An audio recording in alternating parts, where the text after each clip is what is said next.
Pessoal, boa noite. Eu sou Flávio, vocês já me conhecem, muitos de vocês já conhecem a Thalita também. E eu acho que nada mais bacana, mais justo e mais legal do que deixar a Thalita se apresentar por ela mesma. Boa noite, Flávio. Obrigada pelo convite. Boa noite a todos aí que estão chegando, nossos colegas aí, né, professores da área da educação, pessoal também da área do direito. E todas as áreas aí estão sendo bem-vindas, né, Flávio, para discutir aí essa questão que é o home office. E meu nome é Thalita, como o Flávio aí me apresentou. Eu sou mestre em Direito pelo FMG e também doutorando no momento. Nas áreas que eu mais pesquiso aí são Direito do Trabalho e Processo do Trabalho. E eu estudei a fundo sobre o teletrabalho mesmo na minha dissertação do mestrado. Então, eu já comecei a estudar sobre o teletrabalho quando foi em 2014, antes de entrar mesmo para o mestrado.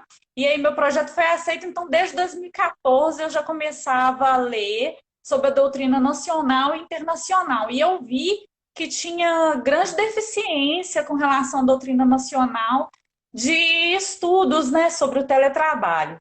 E aí eu fui me aprofundar nos conceitos e algumas questões históricas do teletrabalho, principalmente na doutrina norte-americana, e foi aí que deslanchou essa pesquisa sobre o teletrabalho, que eu dei uma ênfase mais na questão da precarização.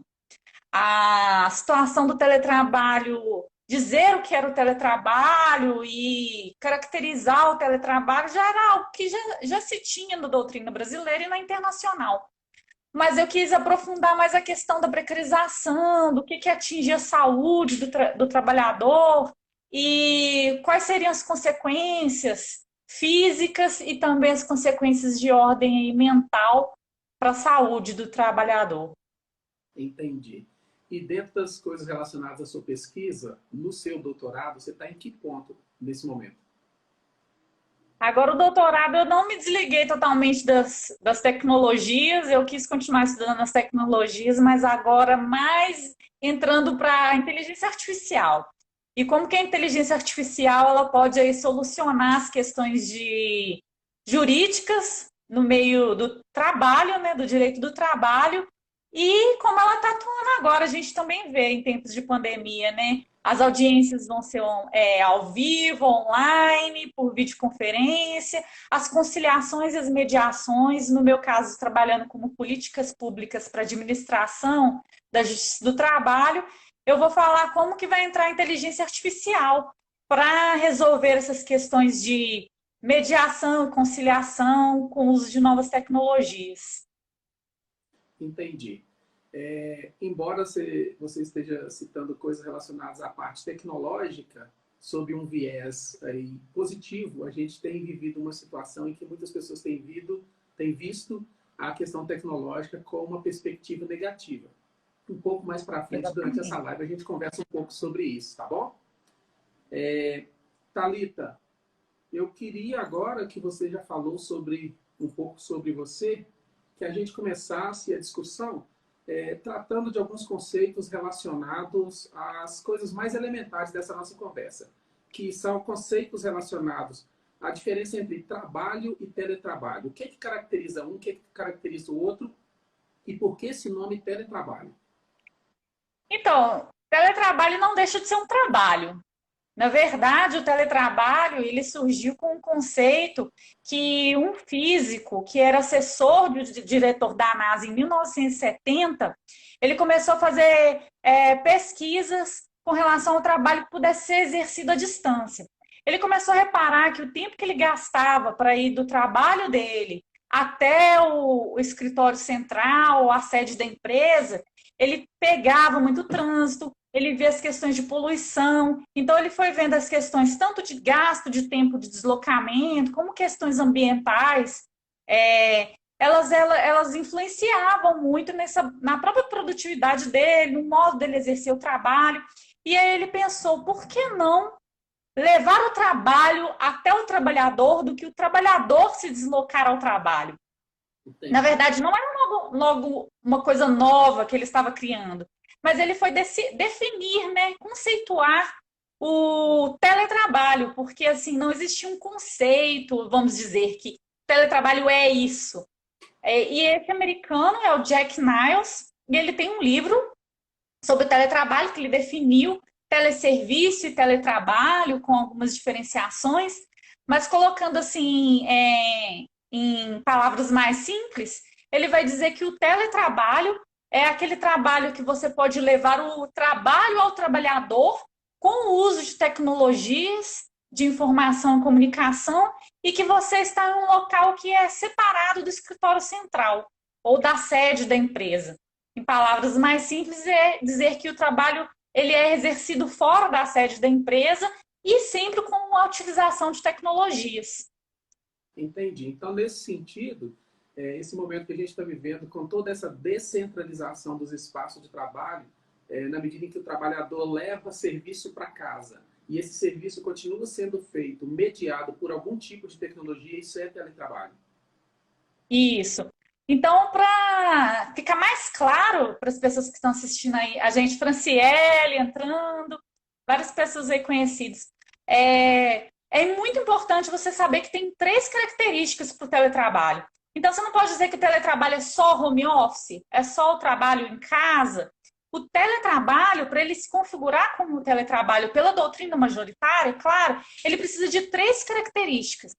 A primeira é topográfico ou geográfico. O trabalho ele tem que ser realizado à distância. Tem que ser de um local que é separado dessa sede ou desse escritório central do empregador. Por exemplo, na escola, você está afastado da escola e exercendo esse lugar em qualquer outro lugar que não seja o ambiente físico daquela escola. E depois tem a característica que é a tecnológica, que é a utilização obrigatória de meios informáticos ou telemáticos para desenvolver esse tipo de trabalho. E a terceira característica que a gente precisa destacar no teletrabalho é o organizativo. Essa característica de organização é que o empregador ele tem que estar preparado para oferecer o teletrabalho. Ele tem que ter uma organização que ele saiba como ele vai oferecer esse teletrabalho, seja com relação aos equipamentos que ele vai disponibilizar, ou como ele vai decidir essa questão de equipamento e infraestrutura com o empregado, e também como que ele vai preparar esse trabalhador para ele ser um teletrabalhador. Porque não é simplesmente chegar para você, Flávio, agora você é um teletrabalhador. Você só precisa ter um notebook na sua casa conectado à internet. E assim a coisa flui. E não é bem como a realidade funciona para uma empresa que está preparada para oferecer teletrabalho. Por quê? Ela precisa oferecer uma organização que envolve, inclusive, o treinamento desse teletrabalhador, como que ele vai lidar com a questão da jornada, em que momento que ele vai exercer essa jornada de trabalho, como que ele vai cuidar da saúde enquanto ele exerce esse tipo de trabalho, quais vão ser os materiais que ele tem, além dos tecnológicos, seja as questões de um ambiente específico para teletrabalho, um escritório, ele tem uma sala separada, com uma mesa, com cadeira, com luz, ambiente apropriado para teletrabalhar. Então, são todas essas questões que envolvem as características específicas de um teletrabalhador e de uma empresa que oferece teletrabalho. E o teletrabalho, para complementar essa questão das características, ele vai ter as suas modalidades, que a gente fala assim, teletrabalho é o home office, é o trabalho em casa. E não é. O home office, ele é uma espécie de teletrabalho. O home office é a espécie de teletrabalho em que você tem um escritório dentro da sua casa, então está à distância, né, da sede ou do ambiente de trabalho, e que ali você vai exercer por meio da tecnologia o trabalho que você teria que exercer na sede da empresa ou física. Então, teletrabalho na modalidade home office é só apenas uma espécie de teletrabalho. A gente vai ter o teletrabalho nômade, você pode estar dentro do metrô com seu laptop, sentado na pracinha. A gente não vê isso tanto no Brasil, porque não é possível, né? Mas você vai em outros países, as pessoas trabalham nos cafés, trabalham nas pracinhas, trabalham dentro do metrô, trabalham em ambientes de lazer e que, ao mesmo tempo, elas estão ali conectadas e exercendo o trabalho delas. E Então, tem isso está também o permitido. teletrabalho. Tem o teletrabalho também, ele pode ser considerado as telecabanas, que são os telecentros. E o que que é isso? Você também está fora da sede, fora do escritório central do empregador, mas esses telecentros seriam, por exemplo, edifícios que são construídos apenas com salas, com aquelas baiazinhas, de igual de telemarketing que a gente conhece, por exemplo, e ali aquele telecentro é só para o trabalhador entrar, sentar na baia dele, conectar, utilizar a tecnologia e depois ir embora. Não é a sede do empregador, também não é uma filial, mas é um telecentro que é uma estrutura física construída apenas para o trabalhador chegar lá na sua baiazinha ou naquele seu local do escritório ali, se conectar, exercer o trabalho e ir embora. Então, nós temos várias modalidades de teletrabalho aí que as pessoas desconhecem e consideram home office como um sinônimo de teletrabalho. Só um minuto que as pessoas estão dizendo que a minha imagem está turva. Tá. Melhorou? Não, Melhorou? continua ainda. Ó, eu não sei por quê. Provavelmente alguma coisa do Instagram. Para mim está aparecendo bem aqui. Mas vamos continuar desse jeito para a gente não perder tempo. Porque eu não vou conseguir resolver esse problema da imagem agora, tá, pessoal? Thalita, pensando nessa questão do home office, do teletrabalho e das características que você já definiu aí para a gente. Quando a gente fala, por exemplo, das relações de trabalho, empregador, empregado, existe toda uma legislação que rege essas relações. Sobre o teletrabalho, tem uma legislação específica? Com essa onda aí que a gente teve de reformas nas leis trabalhistas, teve alguma modificação? Como que está isso? Em que pé que a gente está nesse aspecto da legalidade, da legislação do teletrabalho? Então, nós não tínhamos uma legislação específica sobre teletrabalho até 2007, quando a gente teve a reforma trabalhista. Então, foi com a reforma trabalhista que a gente pode dizer que houve uma regulamentação do teletrabalho, ou seja, o teletrabalho ele aparece na lei, que é na nossa consolidação das leis do trabalho, que é a CLT. Então, a CLT ela veio trazer, depois da reforma trabalhista, que é o artigo 75A até o 75E, que eram artigos que foram introduzidos aqui na CLT e que eles vieram trazer conceito de teletrabalho, como que se dá o teletrabalho por um acordo, como que vai ser a questão de o empregado ele se atentar com as questões de saúde e segurança do teletrabalho e firmar nisso um acordo com o empregador de que ele vai cumprir essas questões. Existem algumas coisas polêmicas com relação a esse conceito trazido pela CLT, que fala que o teletrabalho ele é fora das dependências do empregador e que não seja considerado um trabalho externo.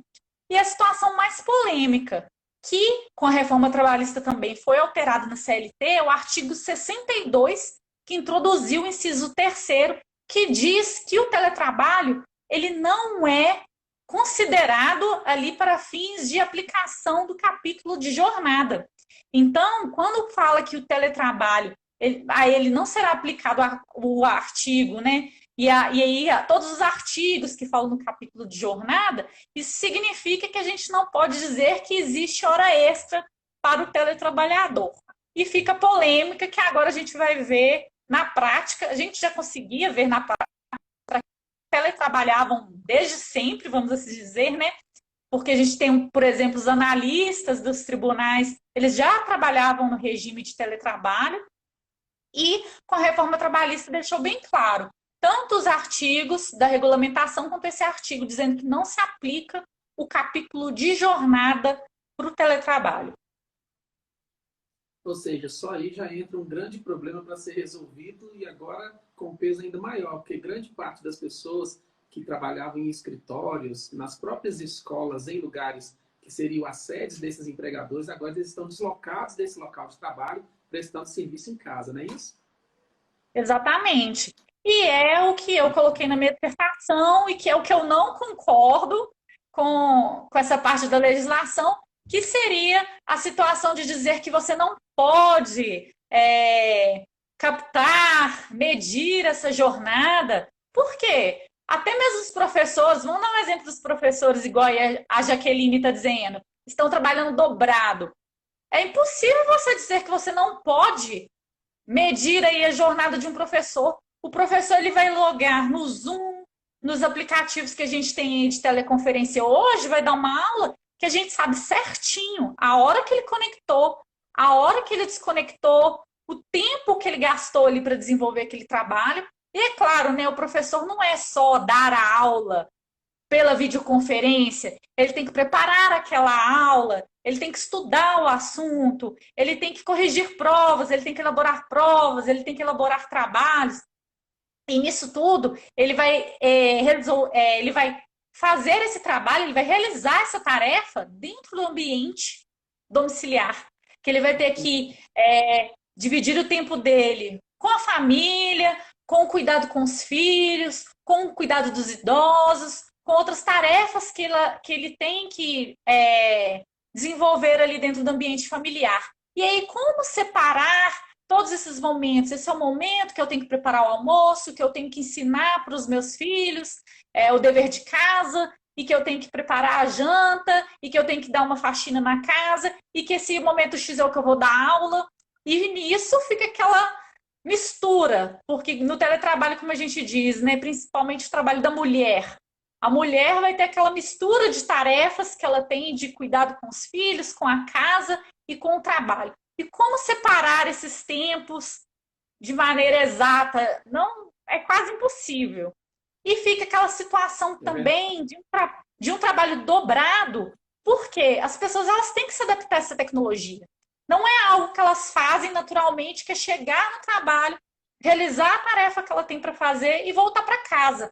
Aqui ela vai ter que lidar com tecnologias que ela não tem tanta habilidade, que ela não está habituada a resolver, a lidar com aquilo, e ainda tem questões de conexão, questões de programas diferentes, questões de empregadores que vão usar programas que aquelas pessoas desconhecem, que eram tarefas que não eram realizadas especificamente por um programa tecnológico, e aí fica aquela situação em que o trabalho ele é aquele que você já realizava na sede fisicamente, com o trabalho que você tem de lidar com as novas tecnologias e apresentar seu trabalho através daquelas tecnologias.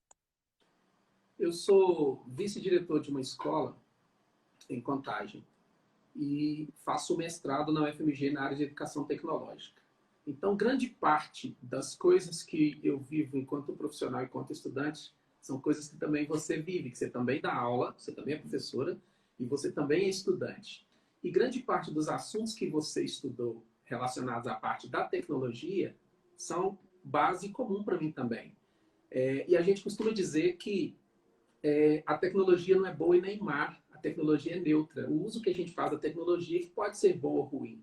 E nesse cenário, e aí tentando engatar, fazer um link aí com as coisas que você traz no seu livro, que eu fui no lançamento há 2 anos, se não me engano, quando você terminou o mestrado, A Precarização do Teletrabalho, não é isso? Isso. Tentando fazer uma conexão com isso. A gente trabalha em escola e, de repente, por causa de uma coisa que acontece à parte da nossa vontade, né? Apesar da gente desejar tudo muito diferente, as coisas aconteceram. A gente passa a estar em casa com uma carga de trabalho muito grande, sem treinamento, sem equipamento, sem conhecimento, às vezes, do que a gente precisa fazer. Isso do lado do professor. Do outro lado, você tem um aluno que, às vezes, não tem uma conexão adequada, não tem equipamento adequado. Às vezes, a família tem 3, 4 filhos que estudam, que estão em idade escolar, e, ao mesmo tempo, durante o mesmo período do dia, esses mesmos 4 filhos precisam fazer as atividades de escola, todos com aulas síncronas, acontecendo ao vivo ao mesmo tempo. As famílias não têm condição. Pegando a parte do professor, essa problemática toda, falta de treinamento, falta de equipamento, falta de conhecimento sobre como trabalhar com essas questões, isso é uma forma de precarização do teletrabalho? Com certeza, não tenho dúvidas. Eu já defendia essa situação de precarização em tempos normais. Mas agora também a gente está falando em tempos de pandemia, né, Flávio? Então, tudo que tem que ser analisado com muito delicadeza, porque são situações em que você tem que se preparar para aquele tipo de trabalho. Agora estou falando a questão do trabalhador, né? Porque você coloca em jogo o seu emprego, porque se você não se adaptar, se você não entrar no jogo, né, como a banda toca, você vai ficar sem emprego e vai ter uma pessoa que pode substituir se sujeitando a essas situações de precarização. Como, por exemplo, se você não tem um computador, vai ter uma pessoa que vai ter que vai arranjar um computador e que vai fazer o mesmo serviço que você faz. Se você vai reclamar com o seu empregador que você não tem uma boa conexão de internet ou não, vai ter uma outra pessoa que vai dar um jeito de fazer aquilo. E quando eu digo precarização, é no sentido até de própria aquisição desses instrumentos de trabalho. Ou seja, você não tem um laptop, você não tem uma conexão com a internet, você não tem uma energia que você vai poder arcar com ela. Na verdade, você percebe que em várias situações de teletrabalho, os custos do trabalho, eles são transferidos para o trabalhador. Ou seja, que no caso de um teletrabalho que pode ser autônomo, ou ele pode ser também uma relação de emprego, porque já está definido na CLT. Então, se você é um teletrabalhador empregado, aí o empregador está transferindo os custos do empreendimento dele para o empregado. Por quê? O empregado vai usar o laptop dele, o empregado vai usar a conexão dele com a internet, a energia, até a própria a água e a alimentação que você vai fazer agora em casa. Todos esses custos, eles vão estar embutidos no seu salário. Então, você acaba transferindo um custo para o empregado sem dar um bônus para além do que ele já tinha como salário. E aí a gente vê uma situação de precarização e que aí eu já vou colocando até aqui, respondendo algumas pessoas que já estão falando aqui. A CLT, ela não ela não define que vai ser os custos do empregador. E agora, quando apareceu a medida provisória 927, que veio alterar algumas coisas, ela colocou um capítulo especificamente para o teletrabalho. E aí eles colocaram lá que para o teletrabalho pode ter uma situação já considerada pandemia como calamidade pública, vamos resolver questões econômicas, podemos preservar o emprego. E uma das condições para a preservação do emprego é você conseguir mudar a modalidade de trabalho na sede da empresa para uma modalidade de teletrabalho. E aí você faz um acordo com o empregado que você vai fornecer os aparelhos numa situação de comodato, seria um empréstimo. Então, ainda fala na MP, não que você vai fornecer, empregador, para o seu empregado todos os equipamentos. Eles falam que vão em regime de comodato, ou seja, empréstimo, emprestar esses equipamentos ou falar da infraestrutura necessária, né, para a realização desse trabalho. E o que acontece? Uma parte que eu achei positiva nessa MP é que eles falam que se o empregador, em caso do empregado não ter a tecnologia, se o empregador também não oferecer essa tecnologia, esse tempo vai ser considerado tempo à disposição do empregador e vai ser considerado aí como uma jornada de trabalho, mesmo que ele não esteja aí exercendo aí nenhuma atividade. Mas outras coisas foram desvantagens aí na MP.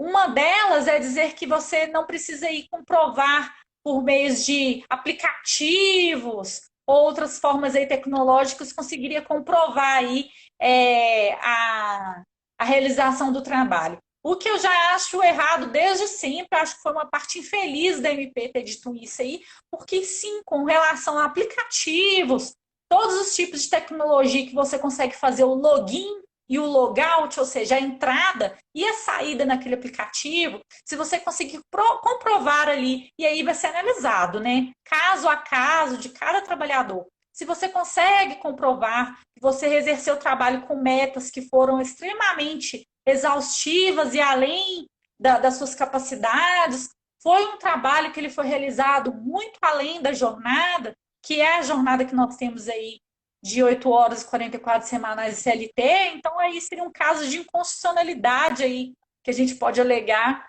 tanto na questão do teletrabalho não ser considerado aí para fins de aplicação do capítulo de jornada, quanto essas situações aí de abuso, né, e tanto de metas que você tem aí além das suas capacidades, e um excesso de trabalho que realmente consegue ser comprovado até documentalmente, com respostas de e-mails, com demandas do empregador para aquele trabalhador, que foram além, sim, do período que o trabalhador teria legalmente para o trabalho, e afeta a saúde, que vai afetar aí os tempos de descanso daquele trabalhador que não se desconectou. Entendi. Dois pontos que eu gostaria de levantar baseado nas perguntas que foram feitas logo no começo da sua fala e de algumas coisas que você trouxe aí que para mim ficaram bem claras. A primeira é a seguinte: eu soube de uma determinada empresa que colocou os funcionários para trabalhar de casa e fez com que os funcionários assinassem um documento dizendo que eu tenho internet com conexão suficiente, equipamento em condições suficientes, tenho cadeira com uma condição ergométrica suficiente, então eu tenho condições de fazer o teletrabalho, que é exatamente isso aí que você falou, transferir para o empregado a questão de ter os equipamentos e a condição de trabalho por sua conta, ao invés de estar por conta do empregador. Uma outra coisa é a seguinte: quando o governador chega, no caso dos professores, pensando agora na minha pegada aqui, que é mais do professor, a gente sabe que a gente tem uma legislação trabalhista de CLT e a gente tem uma legislação trabalhista específica de servidor público. E ainda tem a questão de ser municipal, federal, estadual, seus vários níveis.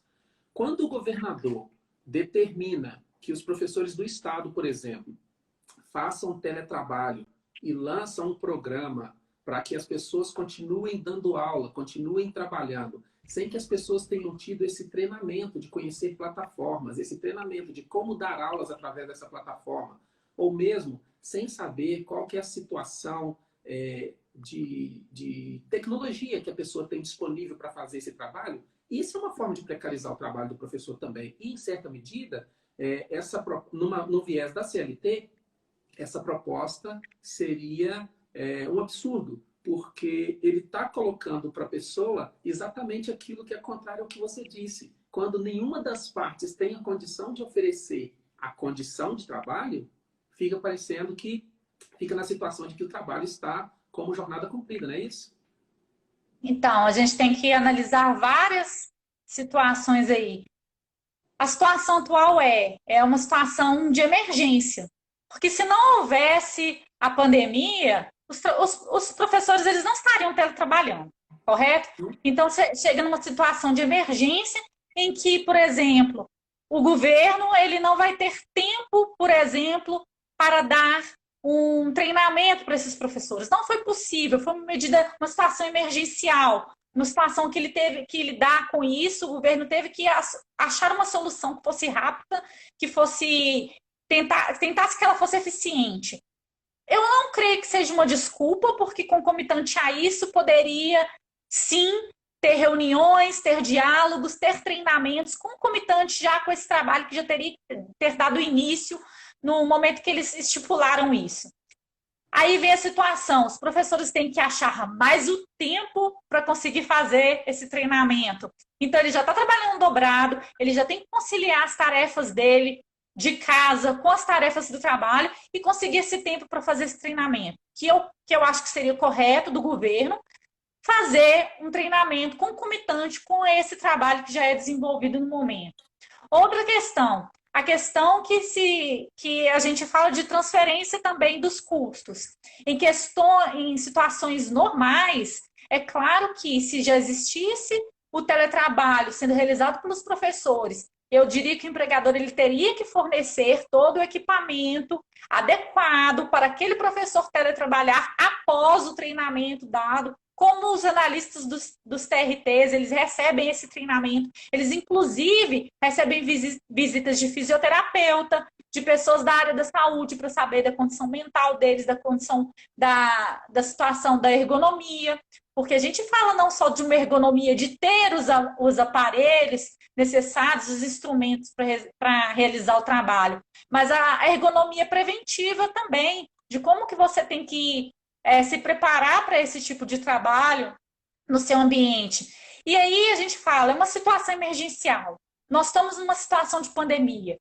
E o governo, ele vai ter dinheiro para fornecer para todos os professores, computadores, etc e tal. É claro que eu não vou nem entrar no mérito na questão de que os trabalhadores são muito mal pagos, e inclusive em Minas Gerais. Eles estão sempre aí na luta com relação à remuneração deles. Mas, tirando esse detalhe, você ainda vai ter um professor da área estadual, da área aqui municipal, de Minas Gerais, já precarizado com relação ao salário dele e mais com o custo que ele vai ter agora de arcar com as tecnologias, com o aparato tecnológico, com o pagamento da conexão que ele vai precisar, da energia elétrica que ele vai usar da casa dele. Então, paguem os professores, mas não só paguem o mínimo, paguem o devido para poder conseguir também incluir essa tecnologia que você exige dele para continuar o exercício do trabalho.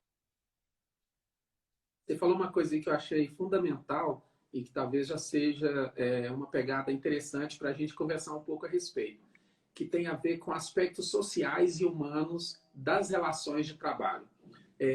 O professor, o trabalhador, de uma maneira geral, tem uma carga horária de trabalho, uma jornada bastante exaustiva. Se for uma professora mulher, ainda mais, que tem trabalho de casa, tem filho que dá muito trabalho e tem que preparar aula, tem que corrigir exercício, tem muita coisa para ser feita. Nesse cenário que a gente está, grande parte das pessoas, um número significativo de professores, passa de um modo analógico de trabalho para ter que lidar com tecnologias digitais, tá? E isso também provoca na pessoa um tipo de estresse que é para além das coisas que a pessoa já sente no seu dia a dia da sua profissão. Além disso, tem as questões relacionadas à pandemia, as questões da preocupação com a família, a questão de não poder sair de casa, a questão de pensar, vou ter meu emprego, vou ter meu salário, não vou ter, todas essas questões. Como que fica essa questão sanitária, a questão da saúde do trabalhador? Porque, na medida em que as coisas vão se acumulando sobre uma pessoa numa situação um pouco mais normal do que a pandemia, as pessoas já sofrem muito nessa relação de trabalho. E numa situação como essa, tem lei que protege o trabalhador? Vou te dar um exemplo prático. Professores, principalmente professores de rede particular. Há uma tensão entre o aluno cliente, que paga, o pai, provedor, e a direção da escola, que demanda do professor suprir as necessidades desse cliente, às vezes sem que esse professor tenha condição de retribuir na medida que a escola gostaria ou que o pai gostaria, simplesmente porque é uma pandemia, está tudo muito caótico, está tudo muito louco. E as demandas estão chegando. Tem alguma proteção para o professor, para o profissional que está numa situação de tensão para além da conta nesse tipo de situação?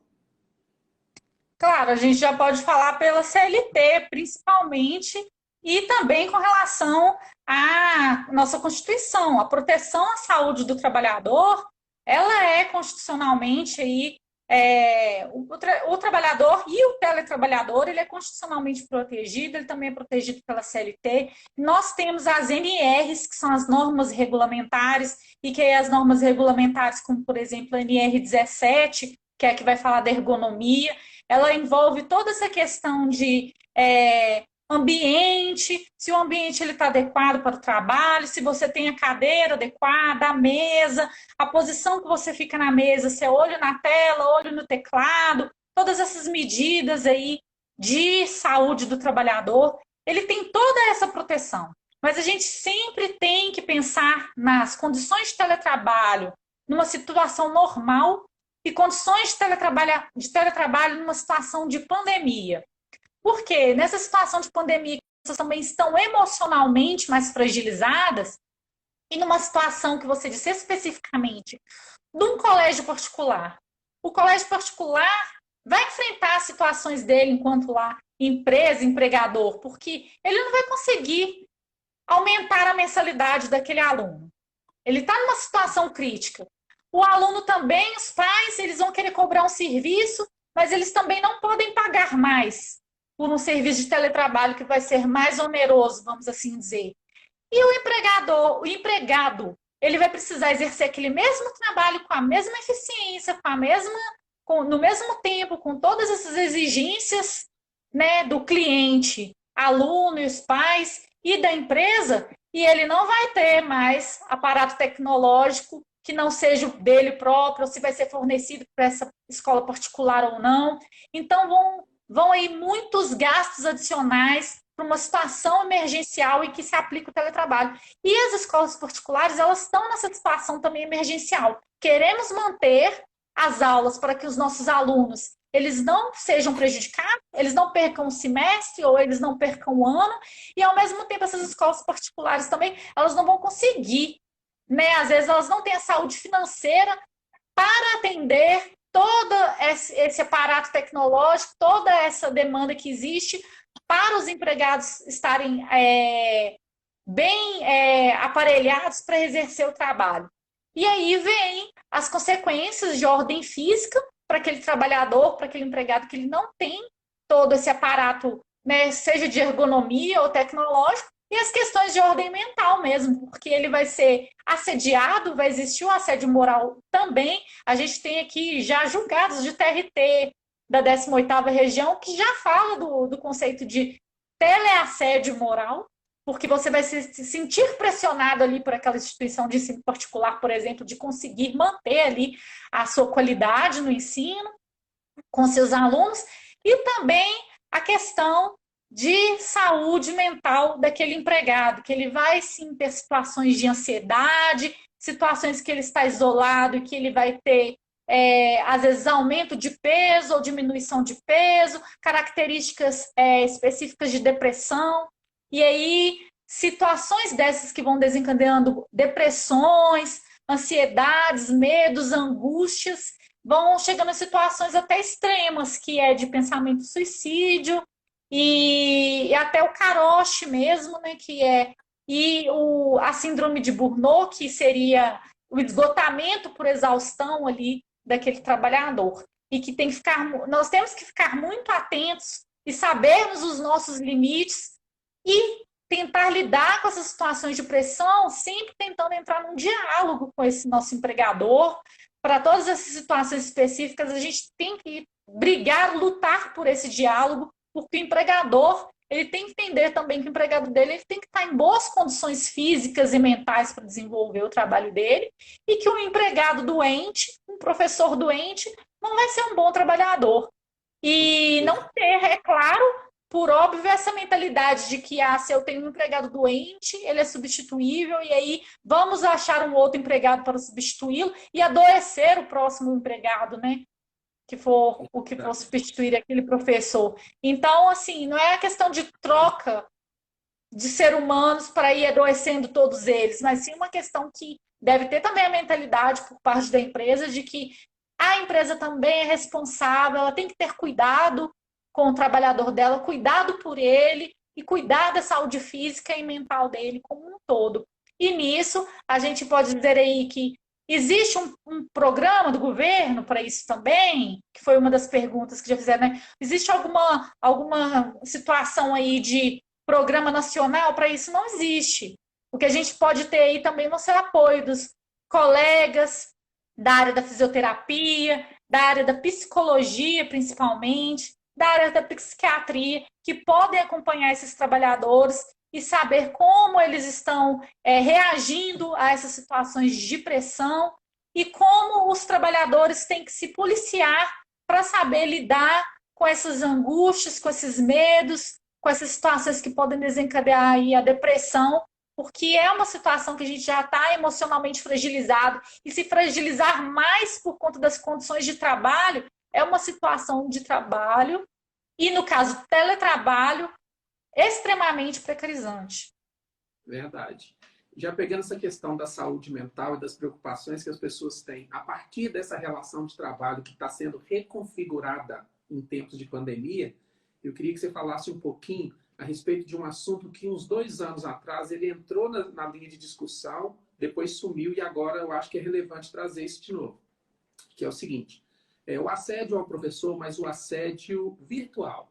naquele sentido de que eu sou o diretor de uma escola e de repente eu coloco o meu professor para fazer esse trabalho, esse teletrabalho, esse home office, e não me preocupo necessariamente com a imagem desse professor. Porque 2 anos atrás as pessoas estavam discutindo sobre o direito ou não dos alunos filmarem os professores dentro da sala. E hoje, nesse contexto que a gente está vivendo, com todo mundo trabalhando online, a imagem do professor ela está na casa do aluno, né? O aluno pode fazer um meme com o professor, pode gravar o professor e colocar em situação vexatória. A família está ali do lado também para perceber, para assistir a aula junto com o aluno, pode assediar o professor também. E cabe, nesse caso, da mudança do modo de trabalho, algum tipo de acerto legal, um termo, sei lá, um contrato, um termo assinado entre as partes, para que o professor ceda sua imagem para esse tipo de trabalho, ou isso não é uma coisa necessária?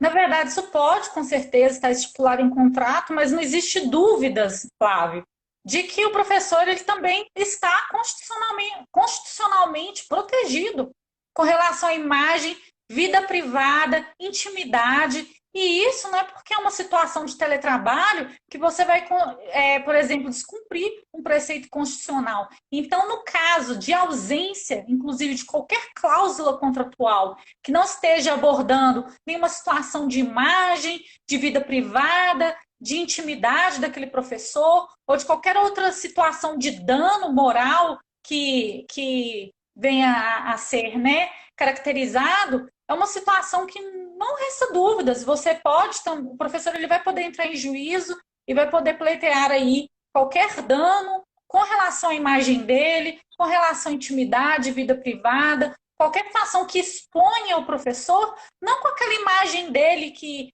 está sendo ali apresentado durante as aulas, mas qualquer coisa envolvendo a vida daquele professor ali e que vai trazer algum dano, né, de cunho moral. E aí, os professores eles estão protegidos nesse sentido, não há dúvida que isso aí não significa que se você não tem uma cláusula, se você não assinou, que o empregador ou aquela empresa não está observando estritamente todos os tipos de proteção à imagem, que aquilo não vai ser resguardado, porque nós temos aí o respaldo da Constituição e de leis nesse sentido, que vão assegurar essa proteção do professor. Tá. Quando eu comecei a fazer minhas leituras acerca do tema tecnologia, eu me deparei com um termo que até então era estranho à minha pessoa, que é a ideia da pessoa que tem medo de tecnologia, tá? Do tecnófobo, a pessoa que tem pavor de tecnologia, não gosta, não quer aprender nem nada. De repente, nessa lógica da mudança do tipo das relações de trabalho em função da pandemia, grande parte das pessoas começou a ter que lidar com a pandemia independente do seu posicionamento pessoal, independente da sua maneira de ver o mundo. No caso de um professor, de um trabalhador de um outro setor que tenha esse tipo de problema, ele é obrigado a se adaptar a essa nova modalidade? Como é que isso funciona? Se a gente for falar em situações práticas, reais, existe aquela questão. Ele não gosta da tecnologia, ou ele tem medo da tecnologia, existe uma situação aí psicológica, mental por trás desse medo da tecnologia, ou ele simplesmente não gosta da tecnologia. E aí o fato dele simplesmente não gostar da tecnologia, ele não gosta da situação de não gostar e isso comprometer o emprego dele, e isso comprometer o trabalho dele. Ele prefere não gostar da tecnologia e sofrer a dispensa do trabalho e ser, né, empregado dizer agora, eu não posso mais contar com o seu trabalho, já que você não pode se adaptar às tecnologias, eu vou precisar de dispensar porque eu preciso de alguém que realize essa tarefa e que só vai poder ser realizado por meios telemáticos, informáticos. E aí a pessoa coloca em jogo a manutenção do próprio emprego, da sua subsistência, e se adapta àquela situação, ou é um caso aí que o empregador tem que analisar se é uma situação mesmo mental, psicológica, que aquele empregado ali precisaria antes passar por um acompanhamento psicológico para lidar com aquela situação de ter que utilizar as tecnologias. Vão ser caso a caso analisados e a pessoa ela tem que estar ciente de que se ela não se adapta, ela corre o risco de não ter o emprego dela. E aí as pessoas, muitas das vezes, como eu disse, né, reitero que elas vão se submeter a situações de precarização ou a situações que as desagradam, como, por exemplo, utilizar a tecnologia, porque ela quer a manutenção do emprego dela e não o desemprego, que está muito avançado no Brasil hoje em dia e não é a opção que os trabalhadores têm para continuar a viver, né? E aqui respondendo, Sim. Flávio, a uma pergunta que já tampou o nome da pessoa que perguntou, mas falou: aulas com 30 alunos, não se sabe mais quem estaria assistindo. Como fica o caso de algum aluno fazer uso inapropriado da imagem do professor? Então, é uma situação que, se você consegue identificar um aluno, existe sim uma situação em que está se usando inapropriadamente a imagem do professor. Então, as pessoas que permitiram aí que esse uso fosse inapropriado, elas precisam ser penalizadas. Aí vai ser toda uma situação também que vai envolver menor, que vamos ter que envolver os pais, mas é uma situação que às vezes ela vai fugir da, da, da do alcance daquela empresa, de conseguir proteger o seu professor. Vai fugir do alcance do diretor, do supervisor. Se aí uma atitude isolada do aluno, a culpa é do aluno. A culpa é daquela pessoa que se utilizou da imagem. Por mais que a gente diga assim, né? É um entendimento, é claro que vão ter opiniões divergentes contra isso, mas nem toda escola ela consegue ter um controle de todos os alunos, de toda a situação que ocorre no ambiente escolar, e o ambiente escolar ele vai ser um ambiente escolar da web. Agora, nas videoconferências, nas aulas ao vivo, e que ali, sim, os alunos eles vão poder fazer o que eles quiserem com a imagem, com a voz, com o vídeo daquele professor, e aí essas pessoas que utilizam indevidamente dessa imagem têm que ser penalizadas. Nem sempre vamos dizer aí que existe uma culpa aí objetiva, vamos dizer, da escola, da empresa, numa situação que não seja de ambiente escolar, porque, né, as pessoas elas são responsáveis pelos seus atos e nem sempre tem como transferir essa culpa para terceiros. A Flávia está perguntando ali se a live ficará salva. A live fica salva no Instagram nas próximas 24 horas. E eu vou baixar também, vou conversar com a Thalita para ceder os direitos da imagem, porque ela é do direito, então tem que conversar essas coisas direitinho com esse pessoal do direito, que eles sabem tudo de lei. Para a gente colocar no YouTube, para quem quiser ver depois. Ô, Thalita, Tá cedido. Tá cedido? Eu vi uma entrevista sua para uma outra advogada, e vocês estavam falando de algumas coisas relacionadas a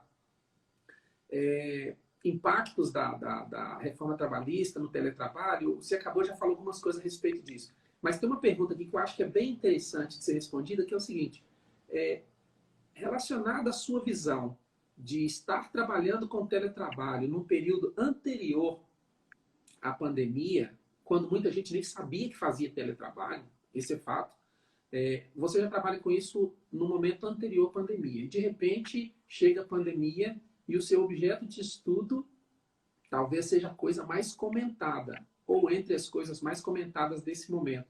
Que cenário você vê daqui para frente relacionado às relações de trabalho que antes se estabeleciam de uma maneira e que a partir desse momento crítico que a gente está vivendo começa a ser reconfiguradas para funcionarem de outra maneira? Como você vê isso daqui para frente? Eu acho que daqui para frente as pessoas elas vão entender, conhecer os seus direitos com relação à jornada de trabalho e que esses direitos eles não são diferentes quando você está numa condição de teletrabalhador.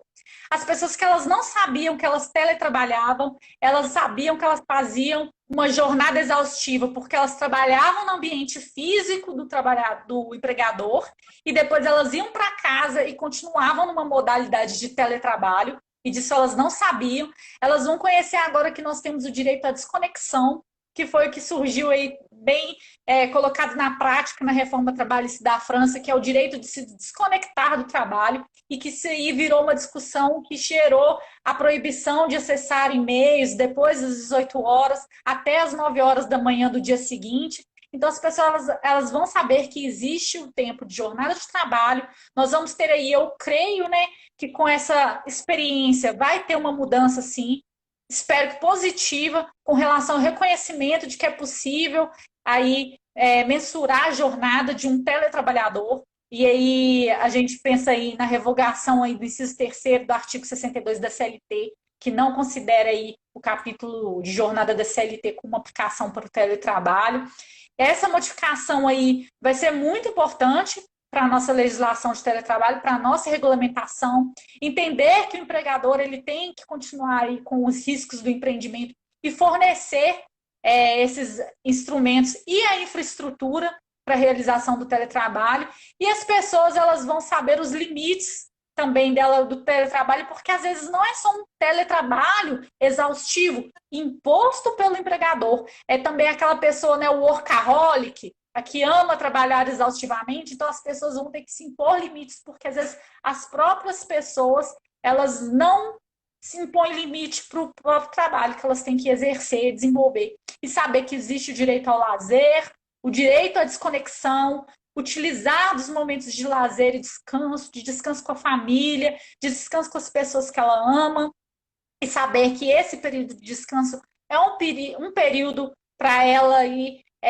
repor as energias, cuidar da saúde, cuidar do bem-estar e estar preparado para o trabalho no dia seguinte. E não utilizar aí de forma indefinidamente o horário de descanso como um horário para metas de produtividade, para bater metas, para entregar as demandas que o empregador impõe. Thalita, a gente está chegando no finalzinho. O Insta já me mandou uma mensagem aqui dizendo que a gente está bem no finalzinho. Você tem muita coisa bacana para trazer para a gente começar a conversar e não parar mais. O assunto é bastante interessante, as pessoas têm muito interesse nesse tipo de informação. Temos 2 minutos.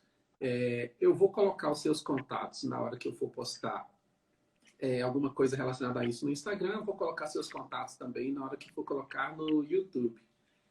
Foi um prazer conversar com você. Foi bom demais.